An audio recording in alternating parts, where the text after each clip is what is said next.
எதிர்காலம் ஏற்கெனவே எழுதப்பட்டு விட்டதென்று நான் உங்களிடம் சொன்னால் என்ன ஆகும்? 20ஆம் நூற்றாண்டின் மிக முக்கிய நிகழ்வுகள், பேரழிவுகள் முதல் தொழில்நுட்ப புரட்சிகள் வரை அவை நிஜமாவதற்கு வெகு காலத்திற்கு முன்பே கணிக்கப்பட்டிருந்தன என்றால் நீங்கள் நம்புவீர்களா? இது ஒரு விஞ்ஞானத் திரைப்படத்தின் தொடக்கம் போல ஒலிக்கிறது, இல்லையா? ஆனால் இன்று நாம் கற்பனையைப் பற்றி பேசப்போவதில்லை. நாம் அதிர்ச்சியூட்டும் உண்மைகளின் உலகிற்குள் ஆழமாகப் பயணித்து முற்றிலும் மாறுபட்ட கலாச்சாரங்கள் மற்றும் காலங்களிலிருந்து வந்த 10 தீர்க்கதரிசனங்களை பார்க்கப் போகிறோம். அவை பயங்கரமான துல்லியத்துடன் நிறைவேறியுள்ளன. தயாராகுங்கள், ஏனெனில் இந்தச் சில தற்செயல்கள் மிகவும் நம்ப முடியாதவையாக உள்ளன. அவை வரலாறு மற்றும் காலத்தைப் பற்றிய உங்கள் பார்வையை மாற்றும். பண்டைய தீர்க்கதரிசிகளும் கடந்த காலத்தின் மேதைகளும் என்ன முன்னறிவித்தார்கள் என்பதை அறிய நீங்கள் தயாராக இருக்கிறீர்களா? அப்படியானால் நாம் தொடங்கலாம். காலங்காலமாக மனிதகுலம் எதிர்காலத்தில் என்ன இருக்கிறது என்று பார்க்க முயற்சித்தது. தீர்க்கதரிசிகள், ஞானிகள், அறிவியல், புனைகதை எழுத்தாளர்கள் மற்றும் விஞ்ஞானிகள் கூட, இவர்கள் அனைவரும் நமக்கு என்ன காத்திருக்கிறது என்பதை அறிய முயன்றனர். தீர்க்க தரிசனங்கள் என்பவை வெறும் தெளிவற்ற கணிப்புகள் மட்டுமல்ல. சில நேரங்களில் அவை தங்கள் காலத்திற்கு சாத்தியமற்றது என்று தோன்றக்கூடிய ஆச்சரியமான விவரங்களைக் கொண்டிருக்கின்றன. எல்லாவற்றையும் தற்செயலான நிகழ்வுகளாகவோ அல்லது தளர்வான விளக்கங்களாகவோ கருதி நாம் பொதுவாக அவற்றை கேள்விக்குள்ளாக்கி விடுவோம். ஆனால் தற்செயல்கள் அதிகமாக இருந்தால் என்ன செய்வது? நமது பயணத்தில் தெளிவற்ற சொற்றொடர்களை குறிப்பிட்ட கணிப்புகளிலிருந்து பிரிப்போம். ஒரு இலக்கியப் படைப்பு அந்த துயரச் சம்பவம் நடப்பதற்கு 14 ஆண்டுகளுக்கு முன்பே டைட்டானிக் கப்பலின் மூழ்கியதை எப்படி விவரமாக விவரித்தது என்பதையும், பண்டைய பழங்குடி இந்திய புராணக் கதைகள் இணையத்தின் வருகையை எப்படி முன்னறிவித்தன என்பதையும் நாம் காண்போம். இவை தாங்கள் அறிந்திருக்க வேண்டியதை விட அதிகமாக தெரிந்திருந்த மனிதர்கள் மற்றும் ஆவணங்களைப் பற்றிய கதைகள். அதிர்ச்சியூட்டும் துல்லியத்துடன் கூடிய ஒரு கதையுடன் தொடங்குவோம். புகழ்பெற்ற டைட்டானிக் கப்பல் மூழ்குவதற்கு 14 ஆண்டுகளுக்கு முன்னால், அதாவது 1898ஆம் ஆண்டில், அதிகம் அறியப்படாத எழுத்தாளர் மோர்கன் ராபர்ட்சன் என்பவர் வீணான முயற்சி அல்லது டைட்டனின் அழிவு, futility or the wreck of the Titan என்ற பெயரில் ஒரு சிறுகதையை வெளியிட்டார். அதில் அவர் ஒரு பிரம்மாண்டமான அட்லாண்டிக் கடற்பயணக் கப்பலை பற்றி விவரித்தார். அது மூழ்கடிக்க முடியாதது என்று நம்பப்பட்டது. அந்த கதையில் உள்ள கப்பலின் பெயர் டைட்டன். ராபர்ட்சன் அதன் அளவு, கொள்ளளவு, வேகம் மற்றும் பயணிகளின் எண்ணிக்கையை நம்ப முடியாத துல்லியத்துடன் விவரித்திருந்தார். அவை பின்னாளில் வந்த டைட்டானிக்கின் விவரங்களுடன் கிட்டத்தட்ட ஒத்துப்போயின. கதையில் உள்ள கப்பலும் ஒரு பிரிட்டிஷ் கப்பல்தான். அதை உருவாக்கியவர்கள் இயற்கையின் சக்திகளுக்கு எதிராக அது அசைக்க முடியாதது என்று பெருமையுடன் கூறினர்.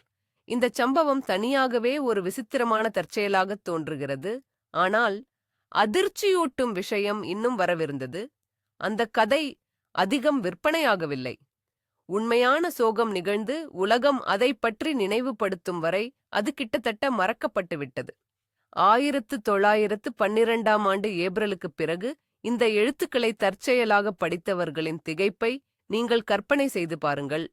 ஆனால் ராபர்ட்சனின் தீர்க்க தரிசனத்தில் அதிர்ச்சியூட்டும் விஷயம் என்னவென்றால் அந்த பேரழிவின் துல்லியமான விவரங்கள்தான். அவர் எழுதிய புத்தகத்தில் டைட்டன் கப்பல் வட அட்லாண்டிக் பகுதியில் நியூஃபவுண்ட்லாந்திலிருந்து கிட்டத்தட்ட 400 மைல் தொலைவில் ஒரு குளிர்ந்த ஏப்ரல் இரவில் ஒரு பனிப்பாறையுடன் மோதியதாக குறிப்பிடப்பட்டுள்ளது. சரியாக இதுதான் 14 ஆண்டுகள் கழித்து நிஜத்தில் டைட்டானிக் கப்பலுக்கும் நடந்தது. நிஜ விபத்தில் இருந்ததைப் போலவே இந்த கதையிலும் கப்பலில் உயிர்காக்கும் படகுகள் மிகக் குறைவாகவே இருந்தன. இதன் விளைவாக 2500 பயணிகளில் பெரும்பான்மையானோர் உயிரிழந்தனர். கப்பலின் பெயர், அதன் தொழில்நுட்பத் தகவல்கள், விபத்துக்கான காரணம், அது நடந்த இடம், ஆண்டின் காலம், ஏன் உயிர்காக்கும் படகுகளின் பற்றாக்குறை போன்ற அனைத்து முக்கிய அம்சங்களும் அச்சு அசலாகப் பொருந்தின. நிஜ வாழ்க்கை கற்பனையை இவ்வளவு பயங்கரமான துல்லியத்துடன் பிரதிபலித்தபோது பலரும் யோசிக்க ஆரம்பித்தார்கள். மோர்கன் ராபர்ட்சன் ஒரு சிறந்த உள்ளுணர்வு கொண்ட எழுத்தாளரா, அல்லது எப்படியோ அவர் எதிர்காலத்தில் எட்டிப் பார்த்து விட்டாரா? இனி நாம் 16ஆம் நூற்றாண்டுக்குச் செல்வோம். அங்கு வரலாற்றில் மிகவும் பிரபலமான தீர்க்கதரிசியான மிஷேல் டி நோட்ரடாம், அதாவது நோஸ்ட்ராடாமஸை பற்றி பார்க்கலாம். அவரது மர்மமான நான்கடிப் பாடல்கள், கற்றையின்கள் இன்று வரை அறிஞர்கள் மற்றும் ஆய்வாளர்களிடையே பல விவாதங்களை எழுப்பி வருகின்றன. அவற்றில் பெரும்பாலானவை மிகவும் பொதுவானவை. ஆனால் ஒரு குறிப்பிட்ட தீர்க்கதரிசனம் அதன் துல்லியமான தகவலால் தனித்து நிற்கிறது. தனது நான்கடிப் பாடல்களில் ஒன்றில் அவர் இவ்வாறு எழுதினார்: நீதிமானின் இரத்தம் லண்டன் மீது விழும். அது 66ஆம் ஆண்டில் தீக்கிரையாகும். பழங்காலப் பெண்மணி தன் உயர்ந்த இடத்திலிருந்து வீழ்வாள். அதே பிரிவைச் சேர்ந்த பலர் கொல்லப்படுவார்கள். மேலோட்டமாக பார்க்கும்போது இது வழக்கமான ஒரு மோசமான முன்னறிவிப்பைப் போலத் தோன்றலாம். ஆனால் இதைச் சரித்திர நிகழ்வுகளுடன் ஒப்பிட்டுப் பார்த்தால் அதன் அர்த்தம் பயங்கரமான தெளிவுடன் வெளிப்படுகிறது. இந்த பலன் அவரது பாரம்பரியத்தில் மிகவும் துல்லியமான ஒன்றாக கருதப்படுகிறது. நடந்தது என்னவென்றால், 606ஆம் ஆண்டு செப்டம்பர் மாதம் 2ஆம் தேதி லண்டனில் மாபெரும் தீ விபத்து தொடங்கியது. இது புடிங் லேன் வீதியில் இருந்த ஓர் அடுமனையில் தொடங்கி 3 நாட்கள் கொழுந்துவிட்டு எரிந்தது. இதில் பழைய பெருமாட்டி என்று கருதப்பட்ட செயின்ட் பால்ஸ் தேவாலயம் உட்பட நகரத்தின் பெரும் பகுதி அழிந்து போனது. ஆய்வாளர்கள் நீதிமானின் இரத்தம் என்ற வரியை அதற்கு முன் நிகழ்ந்து இங்கிலாந்தை உலுக்கிய முதலாம் சார்லஸ் மன்னரின் மரண தண்டனையை குறிப்பதாக கருதுகின்றனர். இந்த தீ விபத்தானது தீ வைத்ததாக குற்றம் சாட்டப்பட்ட கத்தோலிக்கர்கள் மீதான துன்புறுத்தலுக்கு வழிவகுத்தது. இது அதே பிரிவைச் சேர்ந்த பலர் இறந்ததாக கூறும் குறிப்புக்கு ஒத்துப்போகிறது.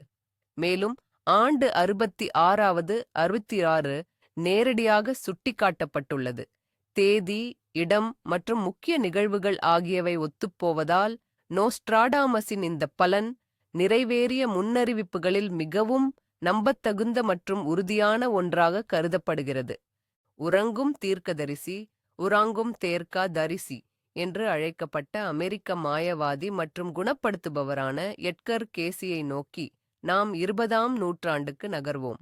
அவர் ஆழ்ந்த மயக்க நிலையில் இருந்தபோது தனது கணிப்புகளை வெளியிட்டார். ஆரவாரமான 20கள் ரோரிங் டுவென்டீஸ் என்று அறியப்பட்ட பெரும் பொருளாதார ஏற்றத்தின் உச்சத்தில், அதாவது 1915ஆம் ஆண்டில் கேசி ஒரு அதிர்ச்சியூட்டும் அறிவிப்பை வெளியிட்டார். அமெரிக்காவில் முன்னெப்போதும் இல்லாத வகையில் பொருளாதார வளர்ச்சியும் பங்குச் சந்தையில் ஊக வணிகத்தின் அபரிமிதமான எழுச்சியும் இருக்கும் என்று அவர் தீர்க்கதரிசனம் கூறினார். பலர் பங்குகளில் முதலீடு செய்து நம்ப முடியாத அளவுக்கு பணக்காரர்களாக மாறுவார்கள். ஆனால் இந்த வளர்ச்சியானது புயலுக்கு முந்தைய அமைதி மட்டுமே என்று அவர் எச்சரித்தார். ஒரு பேரழிவுகரமான சரிவு நாட்டையே உலுக்கிப் போடும் என்று அவர் கணித்ததால் 1939ஆம் ஆண்டு தொடக்கத்திற்குள் பங்குச் சந்தையிலிருந்து வெளியேறும்படி அவர் தனது பின்பற்றுபவர்களை உறுதியாக அறிவுறுத்தினார். சுலபமாக கிடைத்த பணத்தால் மயங்கிய பெரும்பாலான மக்கள் அவர் அளித்த கடுமையான எச்சரிக்கையை புறக்கணித்தனர். அது அவர்கள் செய்த தவறு. 1909ஆம் ஆண்டு அக்டோபர் மாதம் வால் ஸ்ட்ரீட்டில் ஏற்பட்ட மிகப்பெரிய சரிவு கருப்புச் செவ்வாய், பிளாக் டியூஸ்டே என்று வரலாற்றில் பதிவு செய்யப்பட்டது. இந்த சம்பவம் அமெரிக்க வரலாற்றின் மிக ஆழமான பொருளாதார நெருக்கடியாகவும் உலகையே பாதித்ததாகவும் அமைந்த பெரும் மந்த நிலையின் கிரேட் டிப்ரெஷன் தொடக்கமாக இருந்தது. ஒரே இரவில் ஆயிரக்கணக்கான மக்கள் தங்கள் சேமிப்பு முழுவதையும் இழந்தனர். எட்கர் கேசியின் கணிப்பு பிரமிக்க வைக்கும் துல்லியத்துடன் உண்மையானது. வரவிருந்த பொருளாதார வளர்ச்சியை அவர் கண்டது மட்டுமல்லாமல் அதன் சோகமான முடிவையும் அதற்கான காலக்கெடுவையும் துல்லியமாக முன்னறிவித்தார். இது வெறும் கணிப்பு அல்ல, இது ஒரு தெளிவான எச்சரிக்கை. ஆனால் துரதிருஷ்டவசமாக அதில் கவனம் செலுத்தியவர்கள் மிகச் சிலரே. எல்லா தீர்க்க தரிசனங்களும் ஞானிகளிடமிருந்தோ மர்ம சக்திகளிடமிருந்தோ வருவதில்லை. சில சமயங்களில் விதி அல்லது தலைவிதியே ஒரு கதையை எழுதுவது போல இருக்கும். நாம் இப்போது பார்க்கப் போகும் கதை மிகச் சிறந்த அமெரிக்க எழுத்தாளர்களில் ஒருவரான மார்க் ட்வென் பற்றியது. அவர் தனது கூர்மையான நகைச்சுவை உணர்வுக்கும் நயாண்டி திறமைக்கும் மிகவும் பெயர் பெற்றவர். ஆனால் அவருடைய தனிப்பட்ட தீர்க்க தரிசனம் பற்றி ஒரு சிலருக்கே தெரியும். மார்க் ட்வெனின் உண்மையான பெயர் சாமுவேல் கிளெமென்ஸ். அவர் நவம்பர் 30, 1945 அன்று பிறந்தார். அந்த ஆண்டு மிகவும் விசேஷமானது, ஏனென்றால் அந்த காலத்தில்தான் ஹேலியின் வால்மீன் வானத்தில் தோன்றியது. இந்த வால்மீன் 76 ஆண்டுகளுக்கு ஒரு முறை மட்டுமே தோன்றும். அது எப்போது தோன்றினாலும் பெரும் ஆர்வத்தை தூண்டுவது வழக்கம். ட்வென் இது பற்றி அடிக்கடி வேடிக்கையாக பேசியும் வந்திருக்கிறார். 1909ஆம் ஆண்டு அவர் தனது வாழ்க்கை வரலாற்றை எழுதியவரிடம் இப்படிச் சொன்னார்: நான் ஹேலியின் வால்மீனுடன் சேர்ந்து இந்த உலகிற்குள் வந்தேன். நான் அதனுடன் சேர்ந்தே வெளியேற விரும்புகிறேன். அவருடைய வார்த்தைகள் தீர்க்க தரிசனமாகின. 1910ஆம் ஆண்டு ஏப்ரல் மாதம் 20ஆம் தேதி ஹேலியின் வால் நட்சத்திரம் மீண்டும் பூமியிலிருந்து தென்பட ஆரம்பித்தது. அதற்கு மறுநாள், அதாவது ஏப்ரல் 21ஆம் தேதி, மார்க் ட்வைன் மாரடைப்பால் காலமானார். அவர் முன்னறிவித்தது போலவே அவர் உண்மையிலேயே வால் நட்சத்திரத்துடன் சேர்ந்தே இந்த உலகை விட்டு பிரிந்தார். இந்த நம்ப முடியாத தற்செயல் நிகழ்வு அந்த மாபெரும் எழுத்தாளரின் வாழ்க்கையையும் மரணத்தையும் ஒரு பிரபஞ்ச நிகழ்வோடு பிணைக்கிறது. இது ஒரு சாதாரண தற்செயல் நிகழ்வு என்று நினைத்து கூட பார்க்க முடிவதில்லை. இந்த வரலாற்றுக்கு இவ்வளவு கவித்துவமான மர்மமான முடிவை அளிக்க பிரபஞ்சமே முன்வந்தது போல தோன்றுகிறது. சொல் ஜாலம் கொண்ட மார்க் ட்வைன் தன்னாலேயே கூட கற்பனை செய்ய முடியாத ஒரு அற்புதமான கதைக்கு கதாநாயகனாகிவிட்டார். இப்போது நாம் பண்டைய மக்களின் ஞானத்தை நோக்கி திரும்புவோம். நவீன ஐக்கிய நாடுகளின் தென்மேற்கு பகுதியில் வாழும் ஹோப்பி இந்தியர்கள் சிக்கலான அண்டவியல் நம்பிக்கைகள் மற்றும் தலைமுறையாக கடத்தப்பட்ட தீர்க்க தரிசனங்களுக்காக புகழ் பெற்றவர்கள். அவர்களின் மிகவும் பிரபலமான முன்னறிவிப்புகளில் ஒன்று என்னவென்றால், உலகெங்கிலும் ஒரு சிலந்தி வலை பின்னப்படும் ஒரு காலம் வரும் என்பதுதான். இந்த வலையின் மூலம் மக்கள் மிகப்பெரிய தூரங்களில் ஒருவருக்கொருவர் தொடர்பு கொள்ள முடியும்.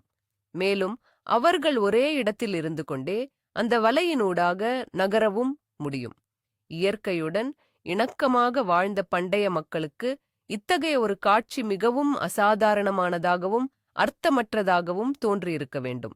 ஒட்டுமொத்த பூமியையும் சுற்றியுள்ள அந்த வலை என்னவாக இருக்க முடியும்? ஹோப்பி பழங்குடி பெரியவர்கள் அன்று சொன்னது என்னவென்று இன்று நமக்கு தெளிவாக புரிகிறது.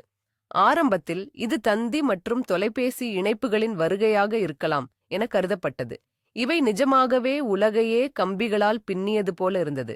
ஆனால் இணையத்தின் வருகைக்குப் பிறகு இந்த தீர்க்க தரிசனம் ஒரு முற்றிலும் புதிய, பிரமிக்க வைக்கும் துல்லியமான அர்த்தத்தை பெற்றுவிட்டது. நாம் இணையத்தை உலகளாவிய வலைப்பின்னல், வேர்ல்ட் வைட் வெப் என்று அழைக்கிறோம். சமூக வலைதளங்கள் மற்றும் மெசேஞ்சர்கள் மூலம் வெகு தூரத்தில் உள்ளவர்களுடன் நாம் உரையாடுகிறோம். அதேபோல ஒரே இடத்தில் அமர்ந்தபடியே வலையில் நகரும் மக்கள் பற்றிய அந்த வரிகள், இது நாற்காலியை விட்டு நகராமல் நாம் வலைத்தளங்களில் பயணம் செய்வதையும் தகவல்களை பார்ப்பதையும் மெய்நிகர் வெளியில் உரையாடுவதையும் துல்லியமாக விவரிக்கிறது. ஹோப்பியின் பண்டைய கால தீர்க்க தரிசனம் நம் நவீன டிஜிட்டல் யுகத்தின் ஆச்சரியமான துல்லியமான விளக்கமாக நிரூபிக்கப்பட்டுள்ளது. பல தீர்க்க தரிசனங்கள் மதம் மற்றும் புனித நூல்களுடன் மிக நெருக்கமாக பிணைக்கப்பட்டுள்ளன. யூத மற்றும் கிறிஸ்தவ மரபுகளில் மிகவும் முக்கியத்துவம் வாய்ந்ததும் அதிக விவாதத்திற்குரியதுமான ஒரு தீர்க்க தரிசனம் இஸ்ரேல் தேசம் மீண்டும் ஸ்தாபிக்கப்படுவது பற்றியதாகும். பழைய ஏற்பாட்டில் உள்ள ஏசாயா, எரேமியா மற்றும் எசேக்கியேல் போன்ற தீர்க்கதரிசிகளின் புத்தகங்களில் இஸ்ரேல் மக்கள் தங்கள் நாட்டிலிருந்து வெளியேற்றப்பட்டு மற்ற தேசங்களுக்குள்ளே சிதறடிக்கப்படுவார்கள் என்று பலமுறை குறிப்பிடப்பட்டுள்ளது. கியூபி 70ஆம் ஆண்டில் 70 AD ரோமர்களால் 2வது ஆலயம் அழிக்கப்பட்ட பிறகு இந்த முன்னறிவிப்பு நிறைவேறியது. யூத மக்கள் உண்மையிலேயே உலகம் முழுவதும் சிதறடிக்கப்பட்டனர். மேலும் கிட்டத்தட்ட 2000 ஆண்டுகளுக்கு தங்கள் அரசை இழந்தனர். ஆனால் அதே தீர்க்கதரிசிகள் கடைசி காலங்களில் கடவுள் தம் மக்களை உலகின் 4 திசைகளிலிருந்தும் கூட்டிச் சேர்த்து மீண்டும் தாயகத்திற்கு திரும்பக் கொண்டு வருவார் என்றும் முன்னறிவித்தனர். பல நூற்றாண்டுகளாக இது பலருக்கு சாத்தியமற்றதாகவே தோன்றியது. உலகம் முழுவதும் சிதறி சொந்தமாக ஒரேயொரு நிலப்பகுதி கூட இல்லாத ஒரு சமூகம் எப்படி மீண்டும் ஒன்றுபட்டு தங்கள் தேசத்தை உயிர்ப்பிக்க முடியும்? ஆனாலும் ஒரு மாபெரும் வரலாற்று நிகழ்வு 1948ஆம் ஆண்டு மே மாதம் 14ஆம் திகதி அன்று நடந்தது. இஸ்ரேல் நாடு நிறுவப்பட்டதாக பிரகடனப்படுத்தப்பட்டது. சுமார் 2000 ஆண்டுகளுக்குப் பிறகு யூத மக்களுக்கு தங்கள் மூதாதையர்களுக்கு வாக்களிக்கப்பட்ட பூமியில் மீண்டும் ஒரு சொந்த இடம் கிடைத்தது. உலகம் முழுவதும் உள்ள கோடிக்கணக்கான விசுவாசிகளுக்கு இது பண்டைய விவிலிய தீர்க்கதரிசனம் நிறைவேறியதற்கான மறுக்க முடியாத சான்றாக அமைந்தது. மத நம்பிக்கைகளை தாண்டி பார்த்தாலும் இத்தனை நூற்றாண்டு கால நாடு கடத்தலுக்குப் பிறகு ஒரு தேசம் மீண்டும் உயிர் பெறுவது என்பது அரிதான ஒரு வரலாற்று நிகழ்வாகும். மேலும் இது பண்டைய நூல்களில் முன்னறிவிக்கப்பட்ட ஒன்றாகவே பார்க்கப்படுகிறது. சில கணிப்புகள் தீர்க்கதரிசிகளால் செய்யப்பட்டவை அல்ல. மாறாக அவர்களது சிந்தனை நூற்றாண்டுகள் கடந்தும் காலத்தை முந்தியே சென்ற மகத்தான மேதைகளால் செய்யப்பட்டவை. அத்தகைய தொலைநோக்குப் பார்வை கொண்டவர்களுக்கு சிறந்த எடுத்துக்காட்டு லியனார்டோ டாவின்சி. அவர் மாபெரும் ஓவியர் மட்டுமல்ல, ஒரு புத்திசாலித்தனமான கண்டுபிடிப்பாளரும் கூட. அவரது குறிப்பேடுகளில் நிறைந்திருந்த ஓவியக் குறிப்புகளும் வரைபடங்களும் எதிர்காலத்திற்கான ஒரு உண்மையான சாளரமாக இருந்தன. 15ஆம் நூற்றாண்டைச் சேர்ந்த மக்களுக்கு அவருடைய யோசனைகள் வெறும் கற்பனையாகவே தெரிந்தன. பலர் அவற்றை தவறான நம்பிக்கையாகவும் கருதினர். அவர் வடிவமைத்த இயந்திரங்களுக்கு அப்போது உலகில் ஒப்புமைகளே இல்லை. மேலும் பல நூற்றாண்டுகளுக்குப் பிறகே அறிவியல் விளக்கக்கூடிய தத்துவங்களையும் அவர் பதிவு செய்தார். டாவின்சிக்கு விமானத்தில் பறக்க வேண்டுமென்ற எண்ணம் ஆழமாக இருந்தது. அவர் பறவைகளின் உடற்கூறியலை ஆய்வு செய்து பறக்கும் கருவிகளுக்கான வரைபடங்களை உருவாக்கினார். ஆனால் அவரது தொலைநோக்குப் பார்வை வானத்துடன் மட்டும் நின்றுவிடவில்லை. அவருடைய கண்டுபிடிப்புகளைப் பற்றி தெரிந்து கொள்வோம். அவருடைய குறிப்புகளில் அவர் காற்று கம்பிச் சுருள் என்று அழைத்த ஒரு சாதனத்தின் விரிவான வரைபடத்தைக் காண்கிறோம். இதுதான் இன்றைய நவீன ஹெலிகாப்டரின் முன்னோடி என்பதை நாம் எளிதில் அடையாளம் காண முடியும். உள்ளே இருக்கும் மனிதர்களின் சக்தியால் இயங்கும் கவசமிட்ட வாகனத்திற்கான திட்டத்தை அவர் வடிவமைத்தார். அது ஒரு உண்மையான டாங்க். அத்துடன் எதிரி கப்பல்களை அழிக்கும் நோக்கத்துடன் சுவாசக் குழாய்கள் கொண்ட ஒரு ஆழ்கடல் உடையின் ஓவியத்தையும் அவர் வரைந்தார். பாராசூட், நகரும் பாலம், ஸ்பிரிங் மூலம் இயங்கும் கார், இயந்திர துப்பாக்கி. அவருடைய தீர்க்க தரிசனக் கண்டுபிடிப்புகளின் பட்டியல் மிக நீளமானது. லியனார்டோ டாவின்சி எதிர்காலத்தை வெறும் வார்த்தைகளால் கணிக்கவில்லை. அவர் அதற்கான வடிவமைப்பை உருவாக்கினார். அவருடைய வரைபடங்கள் 20ஆம் நூற்றாண்டில்தான் நிஜமாகின. லியனார்டோவைப் போலவே எழுத்தாளர் ஜூல்ஸ் வெர்னும் ஒரு தீர்க்கதரிசிதான். ஆனால் அவர் கையில் இருந்தது ஒரு பொறியாளரின் பேனா அல்ல, அது ஒரு நாவலாசிரியரின் கற்பனைதான். 1865ஆம் ஆண்டு 1825 அவர் பூமியிலிருந்து சந்திரனுக்கு என்ற நாவலை வெளியிட்டார். அதில் நம்முடைய கோளின் துணைக்கோளான சந்திரனுக்குச் செல்ல 3 துணிச்சல் மிகுந்தவர்கள் மேற்கொண்ட பயணத்தை அவர் விவரித்திருந்தார். விமானப் பயணத்தின் அடிப்படை சிந்தனை நம்மை ஆச்சரியப்படுத்தவில்லை. ஏனெனில் இதை இதற்கு முன்பும் பலர் கனவு கண்டிருக்கிறார்கள். மாறாக பிற்காலத்தில் நடந்த நிஜமான நிலவு பயணத் திட்டத்துடன் வியக்கத்தக்க அளவில் ஒத்துப்போன அவர் அளித்த தொழில்நுட்ப விவரங்களின் எண்ணிக்கைதான் நம்மை திகைக்க வைக்கிறது. உதாரணமாக, அப்பல்லோ திட்டத்தின் அமெரிக்க விண்கலங்கள் நிஜமாகவே ஏவப்பட்ட புளோரிடா மாகாணத்தின் கேப் கெனவரல் முனைக்கு அருகிலுள்ள பகுதியில்தான் புத்தகத்தில் விண்கலமும் புறப்படுவதாக அவர் குறிப்பிட்டிருந்தார். தனது கற்பனையான விண்வெளி ஏவுதளத்திற்கு அவர் ஸ்டோன்ஸ் ஹில் என்று பெயரிட்டது இன்னும் சுவாரஸ்யம். ஆனால் இந்த ஒற்றுமைகள் இத்துடன் முடிந்துவிடவில்லை. அப்போலோ 11 அப்போலோ 11 விண்கலப் பயணத்தைப் போலவே புத்தகத்தில் உள்ள குழுவிலும் 3 பேர் இருந்தனர். அவர்கள் பயணித்த அந்த எரிகலனுக்கு கொலம்பியாடு என்று பெயர். ஆனால் உண்மையான பயணத்தின் கட்டளைக்கலன் கொலம்பியா என்று அழைக்கப்பட்டது. கற்பனையாக அவர் விவரித்த கப்பலின் அளவு மற்றும் எடை அப்போலோவின் உண்மையான அளவுகளுக்கு மிக நெருக்கமாக இருந்தன. இதில் மிகவும் ஆச்சரியமான விஷயம் என்னவென்றால், நிலவைச் சுற்றி வந்த பிறகு ஜூலியஸ் வெர்னின் விண்கலம் மீண்டும் பூமிக்குத் திரும்பி பசிபிக் ஓஷியன் தரையிறங்குகிறது. அதை ஒரு அமெரிக்க போர்க்கப்பல் மீட்டுச் செல்கிறது. உண்மையான நிலவுப் பயணங்கள் அனைத்தும் முடிவடைந்த விதம் இதுதான். எந்தவிதமான விஞ்ஞானத் தரவுகளும் இல்லாமல் மனிதன் நிலவுக்குச் செல்வதற்கு 100 ஆண்டுகளுக்கு முன்பே ஜூலியஸ் வெர்ன் இதை இவ்வளவு துல்லியமாக விவரித்தது. இது வெறும் அறிவியல் புனைகதையாகத் தெரியாமல் எதிர்காலத்தில் இருந்து வந்த ஒரு அறிக்கை போலவே தோன்றுகிறது. நம்முடைய இன்றைய தொழில்நுட்பப் புரட்சியை முன்னரே கணித்த மற்றொரு மாமேதை நிகோலா டெஸ்லா. இந்த மனிதர்தான் 20ஆம் நூற்றாண்டை உலகிற்கு கொண்டு வந்தவர் என்று சொல்லலாம். ஆனாலும் அவரது துணிச்சலான புதுமையான யோசனைகள் அவர் மறைந்து பல தசாப்தங்களுக்குப் பின்னரே புரிந்து கொள்ளப்பட்டு நடைமுறைக்கு வந்தன. 1926ஆம் ஆண்டு கோலியர்ஸ் என்ற பத்திரிகைக்கு அவர் அளித்த பேட்டியில் வியக்க வைக்கும் ஒரு தீர்க்க தரிசனத்தை கூறினார். அதில் கம்பியில்லாத் தொடர்பின் மூலம் தகவல் உலகம் முழுவதும் பரிமாறப்படும் எதிர்காலத்தை அவர் விவரித்தார். கம்பியில்லாத் தொடர்பு முழுமையாக பயன்படுத்தப்படும்போது இந்த ஒட்டுமொத்த பூமியே ஒரே பிரம்மாண்டமான மூளையாக மாறும் என்றும் அவர் கூறினார். அத்துடன் நில்லாமல் அந்த எதிர்காலத்திற்கான திறவுகோலாக இருக்கக்கூடிய ஒரு குறிப்பிட்ட சாதனத்தை பற்றியும் அவர் விரிவாக விவரித்தார். டெஸ்லா ஒரு சிறிய கையடக்க சாதனத்தின் வருகையை முன்னறிவித்தார். அதன் மூலம் நாம் ஒருவரையொருவர் பார்க்கவும் பேசவும் முடியும். ஆயிரக்கணக்கான மைல்கள் தூரம் இருந்தாலும் நாம் அருகருகே இருப்பது போல உணர்வோம், அவர் சொன்னார். ஜனாதிபதி பதவியேற்பு விழா, விளையாட்டுப் போட்டிகள் அல்லது நிலநடுக்கத்தின் விளைவுகளை நாம் அங்கேயே இருப்பது போல காணவும் கேட்கவும் முடியும். எல்லாவற்றையும் விட முக்கியமாக, இந்த சாதனம் இப்போது நாம் பயன்படுத்தும் தொலைபேசியை விட மிக மிக எளிமையானதாக இருக்கும் என்று அவர் உறுதியாக கூறினார். மேலும் இதை ஒரு நபரால் தன் சட்டைப்பையில் எளிதாக எடுத்துச் செல்ல முடியும். இது 100% இன்றைய ஸ்மார்ட் போனின் விளக்கம்தான். வீடியோ அழைப்புகள், நேரலை ஒளிபரப்புகள், ஸ்ட்ரீமிங் மற்றும் உலகளாவிய தகவல் அணுகல் போன்ற அதன் அனைத்து அம்சங்களுடனும்.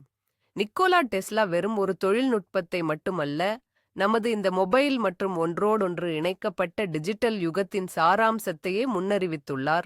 இந்த பட்டியலை ஒரு முழுமையான தீர்க்க தரிசனம் என்று சொல்லாமல் ஒரு மர்மமான, அதிர்ச்சியூட்டும் தொடர் தற்செயல் நிகழ்வுகள் மூலம் முடிப்போம். இந்த தற்செயல் நிகழ்வுகள் 2 அமெரிக்க ஜனாதிபதிகளின், ஆபிரகாம் லிங்கன் மற்றும் ஜான் கென்னடி தலைவிதியை இணைக்கின்றன. இந்த ஒற்றுமைகள் மிகவும் அதிகமாகவும் விசித்திரமாகவும் இருப்பதால் வரலாற்றில் சில மறைக்கப்பட்ட விதிகள் இருக்கின்றன என்று நம்ப வைக்கின்றன. வெளிப்படையானவற்றிலிருந்து ஆரம்பிப்போம். லிங்கன் 1846ஆம் ஆண்டில் காங்கிரசுக்கு தேர்ந்தெடுக்கப்பட்டார். கென்னடியோ சரியாக 100 ஆண்டுகளுக்குப் பிறகு 1946ஆம் ஆண்டில் தேர்ந்தெடுக்கப்பட்டார். லிங்கன் 1860ஆம் ஆண்டில் ஜனாதிபதியானார். கென்னடி 1960ஆம் ஆண்டில் ஜனாதிபதியானார். இருவரும் ஒரு வெள்ளிக்கிழமையன்று தங்கள் மனைவிகள் முன்னிலையில் தலையில் சுடப்பட்டு கொல்லப்பட்டனர். ஆனால் இது ஆரம்பம் மட்டுமே. ஆனால் இப்போது நீங்கள் ஆச்சரியப்படத் தயாராகுங்கள். லிங்கனுக்குப் பிறகு பொறுப்பேற்ற துணைத் தலைவர் ஆண்ட்ரூ ஜான்சன் 1808ஆம் ஆண்டில் பிறந்தவர். கென்னடிக்கு பிறகு வந்த லிண்டன் ஜான்சன் சரியாக 100 ஆண்டுகளுக்குப் பின், அதாவது 1908ஆம் ஆண்டில் பிறந்தவர். லிங்கனின் தனிப்பட்ட செயலாளரின் பெயர் ஜான். அவர் அந்த துரதிருஷ்டவசமான நாளில் ஜனாதிபதியை நாடக அரங்குக்குச் செல்ல வேண்டாம் என்று அறிவுறுத்தினார். கென்னடியின் செயலாளரின் பெயர் எவெலின் லிங்கன். அவரும் டல்லாஸ் பயணத்தை தவிர்த்து விடுமாறு கென்னடியை கெஞ்சினார். லிங்கனின் கொலையாளி ஜான் வில்க்ஸ் பூத் 1839ஆம் ஆண்டில் பிறந்தவர். கென்னடியின் கொலையாளி லீ ஹார்வி ஆஸ்வால்ட் சரியாக 100 ஆண்டுகள் கழித்து 1939இல் பிறந்தார். பூத் ஒரு நாடக அரங்கிற்குள் சுட்டுவிட்டு ஒரு கிடங்கில் பதுங்கினார். ஆஸ்வால்ட் ஒரு கிடங்கிலிருந்து சுட்டுவிட்டு ஒரு நாடக அரங்கில் மறைந்தார். மேலும் 2 கொலையாளிகளும் விசாரணைக்கு முன்னரே கொல்லப்பட்டனர். இந்த பட்டியல் நீண்டு கொண்டே போகும். இது வெறும் தற்செயலா அல்லது வரலாற்றின் பயங்கரமான ஒரு சுழற்சியா? ஆகவே நாம் எல்லோரும் 10 வியக்கத்தக்க கதைகளைப் பற்றி பார்த்தோம். ஒரு எழுத்தாளர் டைட்டானிக் கப்பல் மூழ்குவதற்கு 14 ஆண்டுகளுக்கு முன்னரே அதன் பேரழிவை நுணுக்கமான விபரங்களுடன் எழுதியது முதல், நம் பாக்கெட்டில் இருக்கும் ஸ்மார்ட் போனை பற்றி முன்கூட்டியே கணித்த மேதை நிக்கோலா டெஸ்லாவின் கதை வரை இதில் அடங்கும். ஹோப்பி இந்தியர்களின் பண்டைய தீர்க்க தரிசனங்கள் எப்படி இன்டர்நெட்டை விவரித்தன என்றும், ஆபிரகாம் லிங்கன் மற்றும் கென்னடியின் விதியை பிணைத்த வியப்பான சம்பவங்களையும் நாம் கண்டோம். இது வெறும் நம்ப முடியாத தற்செயலான நிகழ்வுகளா, அல்லது தலை சிறந்த உள்ளுணர்வா, அல்லது எதிர்காலத்தை உண்மையிலேயே பார்க்க முடியும் என்பதற்கான ஆதாரமா? இதற்கு ஒரேயொரு திட்டவட்டமான பதில் இல்லை. இதுதான் இத்தகைய கதைகளை மிகவும் பரபரப்பானதாகவும் சுவாரஸ்யமானதாகவும் ஆக்குகிறது. உலகம் முதல் பார்வையில் தோன்றுவதை விட மிகவும் சிக்கலானது, மர்மமானது என்பதையும் நம் வரலாற்றில் இன்னும் பல முடிச்சு அவிழ்க்கப்படாத ரகசியங்கள் உள்ளன என்பதையும் இவை நமக்கு நினைவூட்டுகின்றன. இந்த காணொளியை இறுதி வரை பார்த்ததற்கு மிக்க நன்றி. உங்களுக்கு இது ஆர்வமாக இருந்திருந்தால் கட்டாயம் ஒரு லைக் பட்டனை அழுத்துங்கள். மேலும் புதிய ஆய்வுகளை தவறவிடாமல் இருக்க எங்கள் சேனலுக்கு சந்தா சப்ஸ்கிரைப் செய்யுங்கள். இப்போது உங்களுக்கான ஒரு கேள்வி. இந்த தீர்க்க தரிசனங்களில் எது உங்களை மிகவும் கவர்ந்தது அல்லது நிறைவேறிய வேறு ஏதேனும் எதிர்கால கணிப்புகள் உங்களுக்கு தெரியுமா? அதை பற்றி கமெண்டில் எழுதுங்கள். வாருங்கள் விவாதிக்கலாம்.